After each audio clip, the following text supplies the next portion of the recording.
Veteran investor Barry Mann believes Wall Street is out of control, an opinion based not only on the ups and downs of his portfolio, but also on his years as a corporate salesman for Tiffany, where he often dealt with securities executives. It's left to the devices and desires of their own hearts.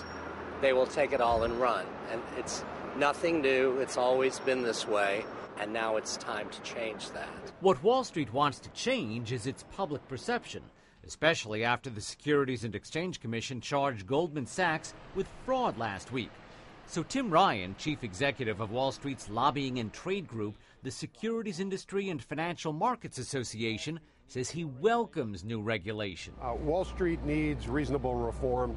Everybody in the industry is in favor of getting something done. That change of position is historic. For decades, Wall Street successfully fought off efforts to impose more oversight over the securities business. Industry executives said self-regulation works just fine. But the financial meltdown turned Wall Street topsy-turvy, and President Obama told executives to face the new political reality. I want to urge you to join us instead of fighting us in this effort. We know reform is coming. We'd like to see it be responsible. And the way that the bills stand now, can you live with them? We'd like to see change. I mean, we're close. The industry supports a mechanism to ensure the orderly liquidation of failed firms, to avoid the near catastrophic chaos caused by the Lehman Brothers collapse.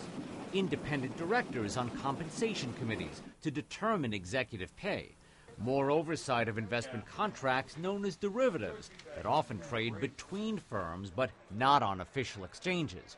But the industry remains opposed to a plan from former Federal Reserve Chairman Paul Volcker to limit the kinds of investments securities firms can make. Biggest concerns are we don't think the Volcker rule really makes any sense. That means the battle is not over. Wall Street will be lobbying intensely in the coming weeks to ensure reform is not too burdensome. And for people like Barry Mann, even new regulation won't make Wall Street appealing. He says he bailed out of the stock market 3 years ago and is never putting a dime back in. Things are not good. And that's it. I'm glad I got out. Alan Chernoff, CNN, New York.